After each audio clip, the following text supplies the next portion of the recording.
영국 국교의 주교였던 제임스 어셔라고 하는 사람이 있습니다. 그가 1685년에 출간한 그의 책에서 하나님께서 BC 4004년 10월 23일 주일 아침 9시에 천지를 창조하기 시작했다라고 주장을 했습니다.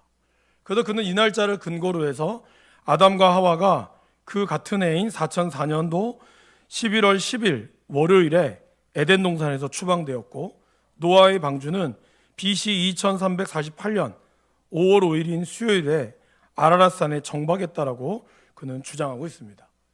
그가 이렇게 주장을 한 근거는 남유다의 멸망이 BC 586년이었죠.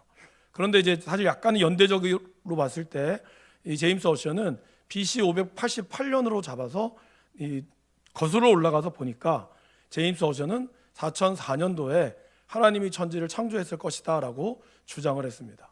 여러분 어떠십니까? 지금은 우리가 이걸 보면, 그래서 이 제임스 어셔라고 하는 학자를 사람들은 이 바보다, 그러니까 너무 그러니까 앞서갔다라고 표현보다는 그 당시는 그랬겠죠. 지금은 너무 오지랖이 넓다, 여러 가지 많은 그런 별명들이 있습니다.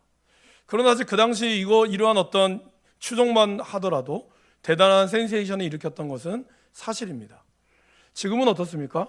저와 여러분들이 아마 관심이 있으신 분들은 여러 과학자들의 이야기를 인용해서 지구가 60억 년 전에 지어졌다, 아니다, 더 오래됐다, 아니다, 4천년, 5천년, 6천년 전에 지어졌다, 이런 여러 가지 이야기들을 아마 하실 겁니다. 만원경의 발전과 여러 가지 많은 천체학자들의 학문과 그로 인해서 지구의 탄생의 나이와 우주 기원이 어떻게 되었느냐에 대한 관심이 많이 있습니다. 그러나 여러분들이 주장하시는 그 어떠한 것이라 할지라도 솔직히 그 어떠한 것도 정답은 없습니다. 그만큼 학문이 또 발전하고 또 나아가면 여러분들이 알고 있는 그런 모든 지식들은 이미 쓰레기통에 버려져 버렸을지도 모른다라는 것입니다. 그만큼 과학과 이런 여러 가지 발전들은 우리로 하여금 많은 것들을 알려주긴 하지만 한편으로 보면 점점 알 수 없는 미궁의 세계로 우리를 빠져들어가기도 한다라는 것입니다. 그러게 이 성경이라고 하는 것, 제가 처음에 창세기를 여러분들에게 말씀을 드렸듯이 성경은 여러분들에게 이것을 이해하기 위해서 쓰여진 책이 아니라는 것입니다. 이것은 하나님의 말씀의 선포의 책이고 그것을 믿는 믿음으로부터 시작한다라는 것이죠. 특별히 모세오경은 모세가 출애굽한 애굽 백성들, 아주 오랫동안 노예로 있었던 백성들에게 그들의 정체성과 그것 가운데 일하시는 하나님에 대한 소개, 이러한 모습이 담겨져 있다라는 것이죠. 그거를 믿음으로 고백하며 나아가는 그러한 백성들의 모습이 바로 이 성경의 원래 목적이고 성경의 모습이다라는 것입니다. 그러게 저와 여러분들이 말씀을 읽을 때, 물론 성경 말씀이 그렇다고 해서 전혀 팩트 없는 것을 근거로 하진 않습니다. 어떤 분들은 이 창세기의 말씀이 도저히 과학적으로 맞지 않는다라고 얘기해서 이거는 신화다, 우화다 얘기하시는 분들도 계십니다.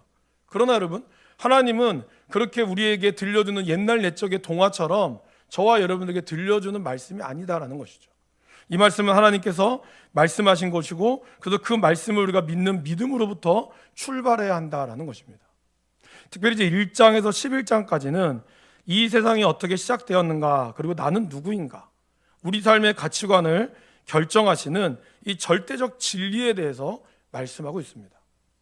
제가 사실은 작년에 이어서 올해도 우리가 이번 주에 읽는 통독에 맞춰서 말씀을 전하려고 했습니다. 그래서 창세기 1장도 그냥 지난 첫째 주였으니까 2월 첫째 주에 간단하게 언급을 해야겠다라고 준비를 했는데, 막상 이걸 준비하고 나서 보니까 저에게 있어서는 개인적으로 너무 중요한 거예요. 또 하나님의 창조의 섭리가 너무나 중요하다는 것을 알아서 이번에는 좀 통독 위주로 가기보다는 창조의 이야기들과 또 그로 인한 인류의 기원에 대한 말씀에 대한 부분들을 좀 더 하고자 창조의 이야기를 좀 다루기로 했습니다. 이런 이야기들이 여러분들 가운데 좀 어렵게 느껴질지라도 우리가 함께 하나님이 주시는 그 은혜 가운데서 여러분들이 믿음으로 고백하며 나아갈 수 있기를 간절히 바랍니다. 1장에는 뭐가 나오죠, 여러분? 창조가 나오죠. 아마 성경을 읽는 분이라면 적어도 내가 통독을 하겠다라고 결심하는 분들은 창세기 1장은 아마 몇천 번 읽으셨을 거예요. 그죠? 대부분 창세기 1장부터 거의 출애굽기까지는 읽으시거든요. 그렇기 때문에 1장 1절은 1장에 있는 말씀은 누구보다 잘 압니다. 하나님이 천지를 창조했다는 사실. 근데 여러분, 그 천지 창조의 순서를 여러분 아십니까? 그거 기억나세요? 아니 뭐 굳이 내가 그걸 알아야 됩니까? 그럴 수도 있죠. 그러나 우리가 적어도 1000번, 뭐 몇백 번을 읽고 몇십 번을 읽었다면 우리가 그 순서를 아는 게 참 중요하지 않을까요? 잘 모른다는 거예요. 왜냐하면 좀 어려워요, 그죠? 막 뭘 낳고 뭐가 하긴 했는데 뭐를 창조하긴 하셨는데 이게 볼 때마다 좀 헷갈린다는 거죠. 그래서 우리가 조금 헷갈릴 수 있는데 저도 그래서 사실 신대원 준비할 때 외에는 이거를 자세하게 뭐 보지는 않았습니다. 이번에 준비하면서 또 구약 파노라마를 제가 강의를 준비하면서 하나님께서 이 천지를 창조하셨다는 이 사실이 무엇보다 엄청나게 그냥 창조되어지지 않았다는 것을 제가 많이 느꼈습니다. 여러분, 그리고 하나님의 천지 창조는요, 가장 기본적으로 피조물들을 향한, 특별히 우리를 향한 하나님의 배려하심이 담겨져 있다는 것을 우리가 좀 알았으면 좋겠습니다. 2절 말씀을 보시면 이렇게 나오죠. 땅이 혼돈하고 공허하며 흑암이 깊음 위에 있다. 그래서 하나님이 천지를 창조하시기 전의 세상을 혼돈과 공허와 어둠을 이야기하고 있죠. 그러면 하나님께서는 가장 먼저 뭘 했을까요? 혼돈 가운데 질서를 잡으셨다는 거예요. 여러분들도 좀 쉽게 생각해 보면 이사하실 때 가장 먼저 새 집에 이사하면 뭐부터 하죠? 청소부터 합니다. 그죠? 이사 오자마자 물건을 들여놓진 않아요. 기본적으로 이 물건, 물론 뭐 집이 완전 새 집일지라도 대부분은 입주 청소를 부르든지 개인적으로 청소를 해서 뭔가 정리를 하십니다. 그죠? 하나님이 처음에 있던 이 혼돈한 세상, 무질서한 이곳에 하나님이 창조하실 때 뭘 하셨을까요? 질서를 잡으셨다는 거예요. 어두움 오서, 그럼 일단 어두우면 뭐부터 해야 될까요? 빛을 밝혀야 되죠. 그래서 첫째 날에 빛을 만드신 거예요. 근데 이 빛은 물론 태양빛하고는 다릅니다. 빛을 만드신 거죠. 그리고 빛과 어두움을 하나님은 나누셨습니다. 그리고 두 번째 날은 뭐 했을까요? 이렇게 만들어진 이제 이 땅에 여기에 물을 궁창 위의 물과 궁창 아래의 물로 나누셨죠. 그래서 궁창 위의 물을 하늘이라고 했습니다. 셋째 날은 뭘 하셨을까요? 이제 이렇게 나눈, 하늘은 이렇게 나눴으니까 밑에를 나눠야 되겠죠. 궁창 아래의 물을 어떻게 했을까요? 물을 한 곳으로 모으셨습니다. 그리고 여기를 바다라고 했어요. 여기서 우리가 기억해야 될 사실은 히브리인들의 개념에 바다라고 하는 것은 우리가 생각하는 바다랑 달라요. 히브리인들은 바다를 경험해보지 못했습니다. 그렇기 때문에 그들은 물이 많은 것을 무조건 바다라고 표현했어요. 그러니까 여러분들이 알고 있는 그런 해운대 바다, 광안리 바닷가가 아니라 물이 많다 하는 곳에 바다였다는 거죠. 그렇게 물을 정리하셨어요. 그리고 정리한 이곳을 바다라고 하고 여기를 땅이라고 했죠. 그리고 여기에 씨 맺는 채소와 열매 맺는 그런 어떤 나무들을 하나님이 심으셨습니다. 이걸 왜 심으셨는지는 이따가 우리가 함께 보겠습니다. 그리고 이제 하나님은 첫째 날에서 셋째 날에 질서를 잡으신 거예요. 이렇게 집 청소를 깨끗이 하고 어디를 뭘 놔야지 이렇게 질서를 잡으신 다음에 그 다음에 이제 뭐 하죠? 집기류가 들어와야죠. 제일 첫 번째 하늘과 빛과 어둠을 나눴을 때는 거기에다가 뭘 하나님이 꾸미셨을까요? 태양과 달과 별을 배치하신 거예요. 그럼 두 번째는 뭐였죠? 두 번째 날에는 하늘과 땅을 만들었죠. 그러면 이 하늘 위에는 뭘 만들었을까요? 바로 새를 배치했죠. 그리고 밑에 땅에는 뭘 넣었을까요? 물고기를 배치했습니다. 그리고 3일째 되는 날 이렇게 나눴잖아요. 땅과 바다를 나눴죠. 그리고 땅에다가는 이제 과일을 심었다면 이 과일을 먹을 수 있는 피조물과 사람을 만드셨다는 겁니다. 여러분, 이 순서가 잘못되잖아요. 예를 들어서 우리가 먼저 태어나잖아요. 우리 굶어 죽어요. 그러니까 하나님께서 이 만드신 순서가 그냥 만드신 것이 아니라는 거예요. 자기 기분 내키시는 대로 오늘은 좀 기분 좋으니까 사람 만들어야지, 이게 아니라 이 모든 것을 만들 수 있는, 우리가 먹고 누릴 수 있는 환경을 하나님은 첫째 날부터 다섯째 날까지 만드시고, 그리고 그 가운데 하나씩 채우시고, 하나님은 그 다음에 이것을 관리할 수 있는 피조물들과 사람을 마지막에 만드셔서 하나님이 씨 맺는 과일과 열매 맺는 것들을 다 만드신 다음에 마음껏 먹으라고, 그렇게 하나님은 배치하고 준비하셨다라는 것입니다. 이것이 바로 하나님의 창조의 섭리라는 거예요. 이렇게 보니까 좀 이해가 되시죠, 여러분? 그냥 하나님이 아무렇게나 외워서 하는 것이 아니라 이 모든 것은 하나님의 질서와 그리고 혼돈하고 공허한 가운데 하나님의 충만함을 하나님이 창조 가운데 채워놓으셨다라는 것입니다. 이 모든 것이 우리를 사랑하시는 하나님의 그 사랑과 우리를 향한 배려하심 가운데 있었다라는 것이죠. 자, 그렇다면 여러분, 하나님은 이것을 어떻게 창조하셨을까요? 말씀으로 창조하셨다는 겁니다. 이것이 참 중요하죠. 하나님께서는 이것을 말씀하시면 이루어졌어요. 하나님이 이르시되 빛이 있으라 하시니 빛이 생겼어요. 하나님이 이르시되 궁창이 있으라 하니 궁창이 생겼어요. 그리고 하나님이 그것을 하늘이라고 불렀습니다. 하나님이 명하시니 명칭한 대로 됐다라는 것이죠. 창세기는 이렇게 하나님이 말씀하시는 대로 이루어지는 것을 기록했습니다. 그런데 성경 66권을 가만히 보시면 66권도 하나님이 말씀하시고 그 말씀하신 것을 이루시는 신앙의 고백들이 함께 아우러져 있다라는 것입니다. 1600년 동안 40명의 사람이 이 성경을 썼거든요. 근데 여러분, 그들이 한 곳에 모여가지고 야, 우리가 입을 좀 맞춰보자, 이렇게 구성한 게 아닙니다. 각자 자리에서 하나님이 말씀하시고 그것에 응답하고 그들이 바라봤던 세계를 통하여 그들이 고백했는데, 그 고백에 이런 고백이 담겨져 있다는 것이죠. 시편 33편 9절 말씀입니다. 같이 읽어보겠습니다. 그가 말씀하심에 이루어졌으며 명령하심에 견고히 섰도다. 근데 여러분 생각해 보세요. 모세오경이 이렇게 썼어요. 그래서 모세가 낮과 밤을 만들고 하늘의 궁창에 광명체, 태양이란 걸 만들었어요. 그러면서 땅을 비추는 큰 광명체, 밤을 주관하는 광명체, 그리고 별들을 만들었다 그랬거든요. 저와 여러분들은 이것이 당연하다고 생각합니다. 그죠? 근데 여러분, 이것을 사람들은 언제부터 봤을까요? 16세기인 만원경이 발견할 때부터 그들은 별의 존재가 있다는 것을 정확하게 알았다는 거죠. 그렇다면 우리가 알고 있는 성층권, 대기권 이런 거 있잖아요. 그건 언제 알려졌을까요? 제가 자세하게는 잘 모르지만 그냥 이렇게 급히 찾아보니까 1930년에 어떤 수학자가 오존의 메커니즘, 그러니까 오존층이라고 불리잖아요. 그거에 대한 메커니즘을 연구를 발표했다고 합니다. 그러니까 우리는 지금 과학적인 사실을 바탕으로 해서 지구가 이렇게 생겨졌다고 얘기하고 있는데, 그럼 모세는 도대체 무엇을 근거로 해서 그는 해와 달과 별이라는 것을 고백할 수 있을까요? 그가 과학자일까요? 그가 우리처럼 아는 학문을 갖고 있었을까요? 이 학문은 발전한 지 얼마 안 됐는데. 그러니까 여러분, 이것이 우리가 알고 있는 그런 지식만 가지고는 절대로 알 수 없다라는 겁니다. 그러기에 1600년 동안 40명의 그러한 신앙의 고백자들이 하나님의 말씀을 쓰면서 고백했던 게 뭐였다고요? 그분이 말씀하시니까 이루어졌고 명령하시니까 견고히 섰다라고 고백을 했다는 겁니다.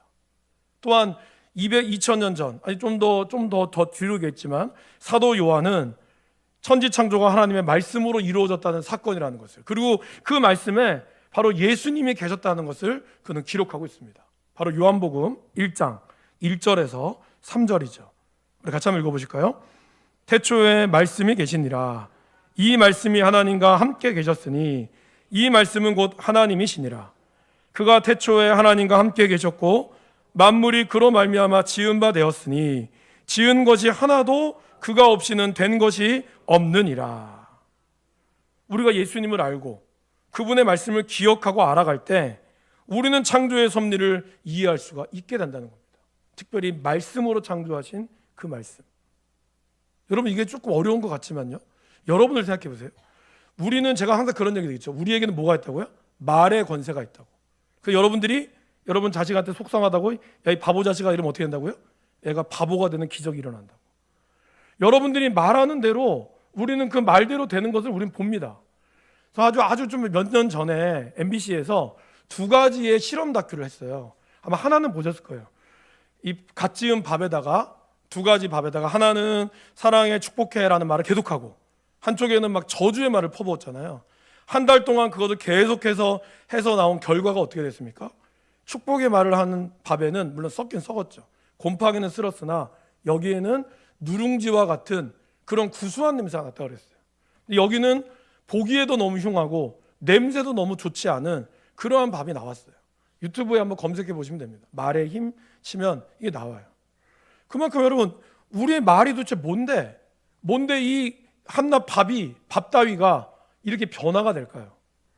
실험 다큐를 하나 더 했습니다. 하나 뭐냐면 단어를 조합하는 거예요. 근데 이 한 팀에는 단어가 굉장히 힘차고 역동적인 단어를 했어요. 뭐 씩씩한, 뭐 젊은 이런 단어를 막 넣고, 다른 쪽 단어에는 조금 칙칙하고 좀 어둡다 이런 단어들을 배치를 한 거예요. 그래서 사람들로 하여금 이 배치의 단어들을 보고 이제 정리를 좀 해주십시오, 이러한 실험을 했거든요. 근데 이 실험의 진짜 목적은 뭐였냐면, 실험에서 오는 사람이 문을 열고 이 실험 장소까지 가는 시간, 그리고 이거를 다 조사하고 나서 오는 시간을 체크를 했어요. 어떻게 되는지 아세요, 여러분?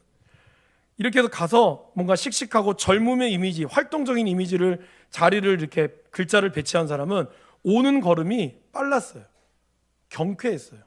그런데 반대로 조금 이제 어둡고 뭔가 우울한 그런 단어들을 정리하신 분들은 오는 걸음들이 무거웠어요. 그리고 오는 시간도 늦었어요. 뭘 얘기할까요? 결국 이제 거기서 한글날이라고 특집으로 만든 그 다큐는 그걸 얘기하는 거죠. 말의 힘이 있다는 거예요. 이거를 본 이제 하버드인가요? 외국의 그 교수님이, 언어학자였던 교수님이 굉장히 흥미로운 실험이었다고, 맞다고, 우리는 말의 힘이 있다고. 저와 여러분들이 말의 힘이 있다는 거 아마 아실 겁니다.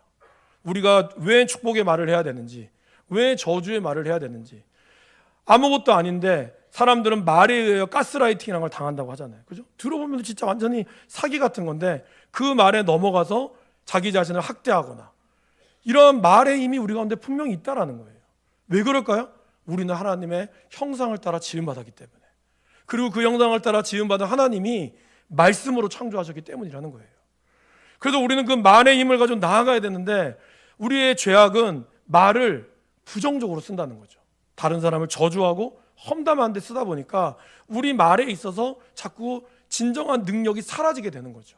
그러나 예수 그리스도를 믿고 그 안에서 주님의 능력 가운데 선포하고 말하는 이에게는 어떠한 일이 일어날까요? 그 말의 권세로 하나님이 말씀하실 때 치유의 역사와 능력의 역사가 일어난다는 거예요. 목사라서가 아닙니다, 여러분. 장로님이라서가 아니에요. 여러분들이 여기 성도님이라고 해도 하나님의 말씀을 믿는 자, 그 말씀을 믿고 여러분들이 자녀를 축복하고 여러분들이 여러분의 이웃을 축복하고 나아갈 때 하나님이 그 말대로 하게 하시는 겁니다. 그거는 하나님이 말씀으로 창조하셨기 때문이었다라는 것이죠. 그러게 여러분, 우리의 말에 권세가 있다는 것을 항상 기억하시기를 바랍니다. 하나님은 이렇게 말씀으로 창조하셨습니다. 근데 그리고 또 하나, 하나님의 창조의 특징이 있어요. 뭘까요? 하나님의 창조는 나님에서 시작한다는 거예요. 뭐라고요? 나님에서 시작한다는 거예요. 자, 보실까요? 4절 말씀 보세요. 빛이 하나님 보시기에 좋았더라. 하나님이 빛과 어두움을 나누사라고 표현하고 있죠. 6절에 이렇게 나오죠. 물 가운데에 궁창이 있어 물과 물로 나뉘라 하시고. 그래서 하나님의 창조는 나님에서 시작한다는 거예요. 나뉜다는 게 뭘까요? 우리는 나뉜다는 게 좀 부정적으로 오죠. 마치 편가르기처럼 보이지만 성경에서 이야기하는 나뉜다라고 하는 것은 편가르기가 아닙니다. 그것을 우리가 빼고 나눈다는 뜻이 아니라 구별되었다라는 뜻이죠. 그리고 이 구별 통해서 하나님의 창조의 질서를 세워가는 것입니다. 시편 104편 9절 말씀을 같이 읽어보겠습니다. 주께서 물의 경계를 정하여 넘치지 못하게 하시며 다시 돌아와 땅을 덮지 못하게 하셨나이다. 여러분, 이렇게 보면서 보세요. 하나님이 물의 경계를 정하셨다고 그랬어요. 물의 경계를 정한 거라고 여러분들 잠깐 한번 생각해 보시겠어요? 우리가 광안리나 해운대나 송정바다 같은 데 보면 파도가 칩니다. 그죠? 근데 그 파도가 선을 넘지는 않아요. 그렇다고 해서 무슨 선이 있는 것도 아니에요. 그죠? 근데 희한하게도 어느 정도 파도가 치면 마치 잡아 당기는 것처럼 있다라는 거죠. 우리는 그거를 뭐 인력의 법칙이라고, 만유인력의 법칙이라고 하고 뭐 밀물과 썰물을 이야기하지만 그거는 그냥 과학자들의 이야기니까 넘어가고. 근데 오늘 시편 기자는 그렇게 얘기했다는 거 뭐예요? 물의 경계를 정하여 넘치지 못하게 했다는 거예요. 어떻게 이거를 기록했을까요, 여러분? 그래서 우리는 그걸 보면 우리 삶에 보이지 않는 경계와 선이 있다는 거죠. 사건과 사고가 왜 일어날까요? 선을 넘어갈 때 일어나는 거죠. 태풍이 뭡니까? 태풍은 있어야 될 물이 그 장소에 있지 않고 선을 넘어가는 거예요. 해안선을 넘어가죠. 사건이 왜 일어나요? 저 사람과 내가 선을 지키지 않았거든요. 지켜야 될 선을 지키지 않으니까 교통사고가 일어나는 거고요. 저 사람과 나와의 지켜야 될 말을 지키지 않으니까 살인사건이 일어나는 거죠. 어떻게 보면 우리는 나눠지는 존재로서 경계를 지키며 하나님 만드셨는데 그 경계 가운데 경계가 넘어지니까 일이 발생했다라는 겁니다. 그런데 하나님은 단순히 경계만을 만들고 구분 짓지 않았죠. 물은 어떻게, 이 땅에 있는 이 꽃과 나무들은 어떻게 자랍니까? 물론 여러분들이 물을 주기도 하지만 자연에 있는 물은 어떻게 자랄까요? 그 밑에 흐르는 지하수들이 있죠. 분명히 경계는 있으나 경계가 우리를 구별되긴 하긴 하지만 그렇다고 해서 전혀 영향을 미치지는 않는다는 거예요. 서로에게 영향을 미치며 보이지 않는 영향 속에서 자라는 것이죠. 이것을 가장 잘 보여주는 것이 바로 삼위일체의 하나님이시죠. 성부와 성자와 성령은 구별되셨습니다. 그러나 하나라는 거예요. 그래서 태초에 하나님이 천지를 창조하실 때 성부 하나님과 성자 예수님과 성령 하나님께서 함께 우리의 창조에 관여하셨다는 거죠.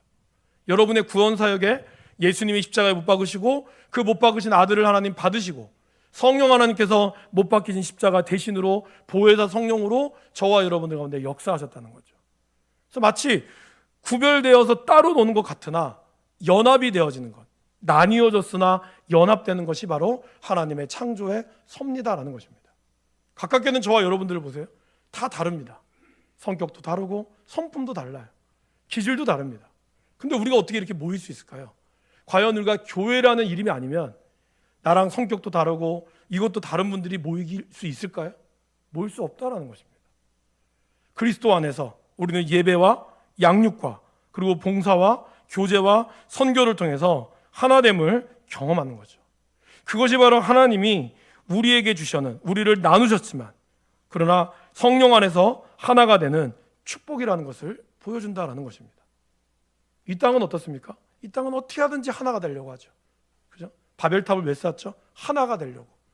우리가 하나가 되자, 떠나지 말자 이렇게 했어요. 그러나 결국 사람들은 하나가 돼서 조금만 모이면 뭘 만들려고 그래요. 동호회도 만들고 뭘 만들려고 해요. 나쁘지 않습니다. 그런데 그 모임이 그렇게 오래 가지 못한다는 거죠. 조금만 성장하면 갑자기 분열됩니다. 왜 그럴까요? 그 안에 하나님이 들어가 있지 않거든요. 그래서 여러분 교회 모임도요, 여러분들이 아무리 교회 안에서 모였다고 해도 그 안에 예수님이 중심이 되는 모임이 아니면 처음에는 그 모임이 잘 나가는 것 같아도 나중에는 그 모임이 깨질 수밖에 없다는 거죠. 그 안에는 바로 하나님의 성부, 성자, 성령 이분의 모습이 있어야 한다는 겁니다. 그래야 하나가 되려고 노력하는 그 모든 성령 안에서 하나가 되어야 그 모임에 생명력이 있고 그 모임에 능력이 있다라는 것이죠. 나를 버리고 예수님이 드러나야 그 모임이 나뉘었지만 진정한 나눔의 역사가 일어나는 것이 바로 하나님이 주시는 모임의 특징이다라는 겁니다. 하나님은 그렇게 우리를 창조하셨다는 거죠. 나뉘셨으나 그러나 하나가 되는 그 창조의 축복이 저와 여러분들에게 있기를 간절히 바랍니다. 하나님의 이 나눔의 원리를 우리가 또한 기억하면서 셋째 날 한번 보실까요? 셋째 날 이렇게 되어 있죠. 하나님께서 땅은 풀과 씨 맺는 채소와 각기 종류대로 씨 가진 열매 맺는 나무를 내라라고 말씀하셨습니다. 여기서 중요한 건 뭘까요? 바로 종류대로 만들었다는 겁니다. 뭘까요? 나뉘었다는 거예요. 그래서 풀이 채소가 되지 못하고 사과가 감이 되지 못하는 거죠. 하나님은 각기 그 종류대로, 풀은 풀대로, 나무는 나무대로 하나님의 쓰임이 있다라는 것입니다.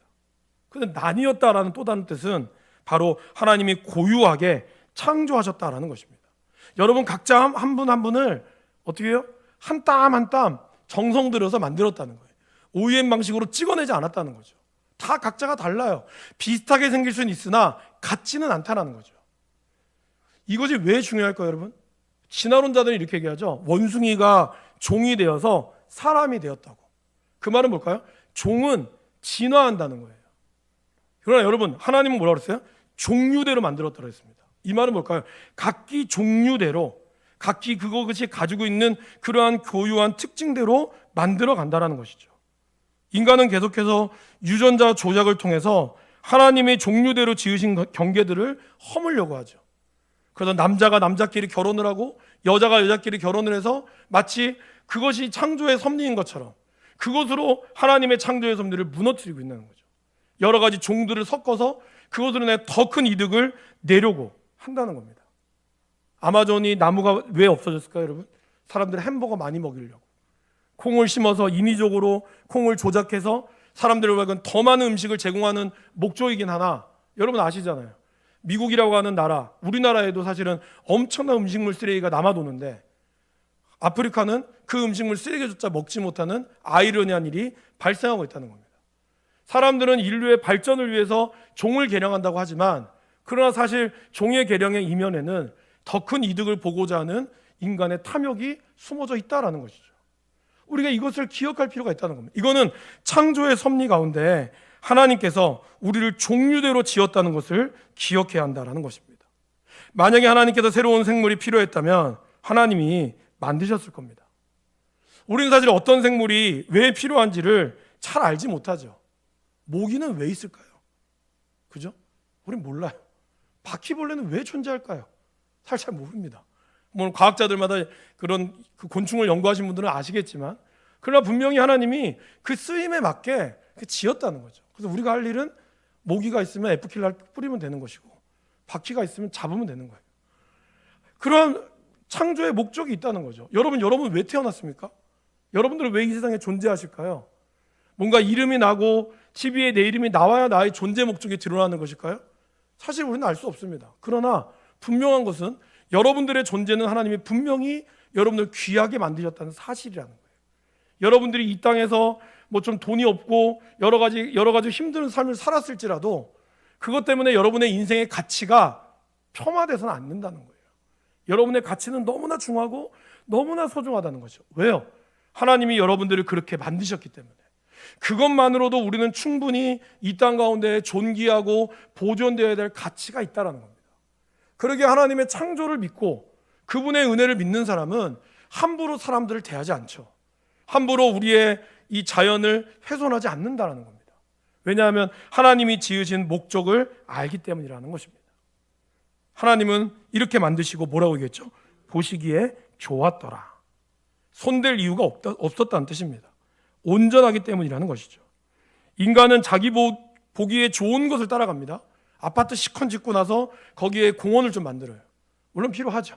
그러나 여러분 이렇게 비싼 데서 공원 만들어 봐도 황령사이나 금정산만큼 좋지 않습니다. 그렇지 않습니까, 여러분? 그렇게 좋은 공원 만들어서 거기서 막 아이들이 즐긴다고 해도 자연이 누리는 그 축복을 누릴 수 없다는 거예요. 아무리 인간이 색깔을 만들어서 컬러를 입힌다고 해도 하나님이 만든 자연의 색깔, 봄, 여름, 가을, 겨울에 일어나는 자연의 색깔을 인간은 만들 수가 없습니다. 그만큼 하나님의 창조는 그것으로 너무 좋다라는 것이죠. 자, 여러분 여기서 우리가 또 하나 나뉘어진다라는 또 다른 뜻이 있어요. 그거는 선택하다라는 뜻이 있습니다. 곧 하나님은 이 혼돈한 땅에 빛을 만드셨죠. 근데 이 빛은 태양이 아니죠. 그건 네 번째 날에 나오잖아요. 이 빛을 이제 많은 과학자들은 에너지의 근원이라고 얘기합니다. 그래서 우리는 태양의 빛을 쬐지만 사실 그 안에 뭐가 있습니까? 보이지 않는 자외선, 적외선, 감마선, 어쨌든 여러 가지 많은 것들을 우리는 쫍니다. 그거는 밤이 되어도 있죠. 빛과 어두움을 하나님이 나누셨습니다. 근데 빛과 어두움은 구별될 수밖에 없음을 말씀합니다. 그리고 우리는 이 빛과 어두움 중에서 어느 것 하나를 선택해야 합니다. 근본적으로 우리는 어두움에 있을 수밖에 없습니다. 그리고 우리 스스로 빛을 낼 수 있는 능력이 없어요.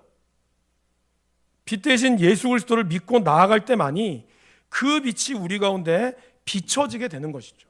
그래서 예수님께서는 이렇게 말씀하셨습니다. 우리 요한복음 8장 12절 말씀을 읽어보겠습니다.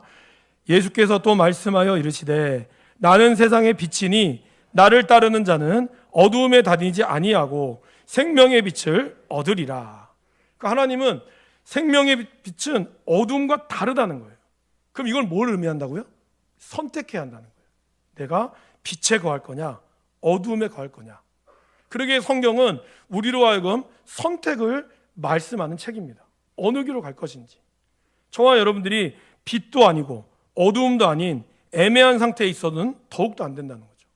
안개 낀 미지근한 상태처럼, 미지근한 물처럼 우리의 삶을 살아서는 안 된다라는 것입니다. 그래서 예수님께서는 라오디게아 교회에게 이렇게 얘기하잖아요. 우리 같이 한번 읽어보겠습니다. 내가 내 행위를 아노니 내가 차지도 아니하고 뜨겁지도 아니하도다. 내가 차든지 뜨겁든지 하기를 원하노라. 내가 이같이 미지근하여 뜨겁지도 아니하고 차지도 아니하니 내 입에서 너를 토하여 버리리라. 원래 라오디게아 교회가 엄청 부자입니다. 안약이 발달되어 있고요. 그래서 의료가 발달되어 있던 도시였어요. 근데 여기 문제는 석회수 물이 나온다는 거예요. 그러다 보니까 이 온전한 물을 마시기 위해서 저기 히에라볼리에 있는 온천의 물과 그리고 밑에 있는 에베소 쪽에 있는 물을 끌어 땡기 이런 수로가 굉장히 발전이 되어 있습니다. 근데 이 물이 섞이다 보니까 미지근한 물에 석회수까지 같이 섞이게 되는 거죠. 그러다 보니까 사람들이 이 물을 마실 수 없게 된 거예요. 돈은 많고 부유하고 풍족하지만 마실 수 없는 물의 상태가 바로 라오디게아 교회의 모습을 가지고 하나님은 말씀하셨다는 거죠. 그러면서 요 좀 뒤에 더 가면 3장 20절에 볼지어다 내가 문 밖에 서서 두드리노니 누구든지 내 음성을 듣고 문을 열면 내가 그에게로 들어가 그는 나와 더불어 먹고 나는 그와 더불어 먹으리라. 곧 하나님이 들어오셔야 우리 가운데 차든지 덥지도 않은 그러한 상태에서 우리가 가게 된다는 것을 말씀하고 있다는 거죠. 근데 죄인된 우리는 어둠에 있기를 원하죠. 그리고 빛은 그러한 어두움을 드러내게 해서 어쩌면 우리의 수치를 드러내기도 합니다. 여러분, 우리는 감추고 싶은 게 있잖아요. 내 안에 감추고 싶고 드러내고 싶지 않은 게 있어요. 그래서 교회를 다녀도 이것만큼은 안 됩니다 하는 게 우리 가운데 있다는 거예요. 그러나 여러분, 주님의 빛에 거한다는 것은 우리의 죄와 허물이 드러날 수 있어도 그 빛은 여러분들에게 수치를 주는 빛이 아니라는 거예요. 성경은 뭐라고 얘기하죠? 치료하는 광선을 너에게 준다고. 그 빛을 우리가 쬐기만 하면 죄와 어두움은 우리 가운데 있을지라도 그 삶을 통해서 하나님이 그 빛으로 우리를 치유시켜 주신다라는 겁니다. 그래서 주님과 함께 동행하는 삶이 바로 우리가 빛에 거하는 삶이라는 것을 얘기하고 있다는 거예요. 그리고 그 빛이 하나님 보시기에 좋은 삶이다라는 겁니다. 우리 스스로 빛을 낼 수 없다고 제가 말씀을 드렸습니다. 그러게 우리들은 우리들의 스스로의 빛을 내기 위해서 여러 가지 시도를 하죠. 그대로 유명한 명언이 있지 않습니까? 믿지 말자 화장빨, 다시 보자 조명빨. 하나 더 생겼어요. 아세요? 속지 말자 캠빨. 카메라 있죠. 카메라도 사실은 어느 각도에서 찍느냐에 따라 얼짱 각도라는 게 있거든요. 아시죠? 우리 아마 젊으신 분들은 더 잘 아실 거예요. 그러니까 우리는 그렇게 해서 인위적으로 우리를 포장하고 가릴 수는 있겠으나 자연 그대로의 아름다움을 살릴 수는 없다라는 것입니다. 여러분, 우리가 아시잖아요. 제철 음식을 먹고 제때 잠을 자고 아침에 일찍 일어나서 태양을 맞이하는 것보다 더 건강한 것은 없습니다. 아이들이 자라는데 좋은 영양소를 먹는 것도 중요하지만 사실 의사 선생님들이, 소아과 의사 선생님들이 하는 말은 뭐죠? 잘 자야 한다는 거예요. 8시간 이상씩, 9시간 이상씩 자야 하는 거예요. 그래야 아이들이 잘 큰다는 거예요. 물론 잘 먹는 것도 중요하죠. 우리들도 어떻습니까, 여러분? 잘 드시고, 사실 우리가 제철 음식만 먹으면 우리는 약이 필요 없죠. 그러나 요즘에는 제철 음식이 잘 나오기도 어렵고 하다 보니 어쩔 수 없이 오메가를 드시기도 하고 비타민 C와 D를, 우리는 영양제를 먹습니다. 그러나 그것이 자연의 음식만큼은 사실은 못한 것이 사실이죠. 그만큼 하나님의 창조와 그리고 하나님의 이 섭리를 우리가 인정하는 것, 이것이 중요하다는 것입니다. 또한 성경은 하루가 이렇게 시작하죠. 저녁이 되고 아침이 되니 첫째 날이다. 우리의 하루는 어떻게 시작하죠? 우리 하루는 아침에 일어나서 시작한다고 생각해요. 근데 여러분, 이 말씀을 우리가 하나님이 이렇게 말씀하셨다면 도대체 이게 무슨 뜻일까라고 보면 우리 하루의 시작은 사실은 저녁에 잘 주무시는 것으로 결정이 난다는 거예요. 그렇지 않아요? 만약에 여러분들이 잘 못 주무시면 아침에 아무리 일찍 일어나도 몸이 찌뿌둥하거나 몸이 안 좋습니다. 그런 일이 계속 되풀이되면 우리의 건강을 해치게 되는 거죠. 그러게 우리는 저녁에 잘 주무셔야 되는 거예요. 저녁에 잘 잔다, 이 말은 무슨 뜻일까요? 나의 한계를 인정한다는 뜻이에요. 젊은이들은 어떻습니까? 1시, 2시에 자도 일어납니다. 거뜬해요. 자기 젊음을 믿죠. 그 정도 1-2시간 자도 나는 끄떡없어. 그러나 그 한계를 내가 인정할 수 있어야 한다는 거죠. 그 한계를 인정하지 못하면 어느 순간 우리도 모르게 우리의 연약함이 드러나게 된다는 겁니다. 여러분 어떠십니까? 그런 분 얘기하시더라고요. 40이 다르고 50이 다르고 60이 다르고 70이 다르다. 겉모습은 멀쩡한데 이 희한하게도 그 한 살 넘어가는 거 10살을 넘어가는 이거에 따라 달라진다는 거예요. 우리가 저녁이 되어 아침이 된다는 것은 우리의 한계를 인정한다는 뜻이에요. 그래서 그 저녁에 잠을 자야 될 때 내가 잠을 자고, 그리고 그 아침에 하나님의 태양빛을 맞으며 일어나는 삶, 그 삶이 건강한 삶이다라는 겁니다. 그러기에 하나님의 이 하루는 바로 하나님이 주시는 그러한 한계를 깨닫고 어둠 속에 우리가 할 수 있는 것이 없다라는 것을 만들어 간다는 거죠. 사람들은 인공적으로 빛을 만들고 더 높은 생산성을 추구하면서 돈을 벌려고 합니다. 그러면서 마치 자기 중심의 질서를 만들려고 하죠.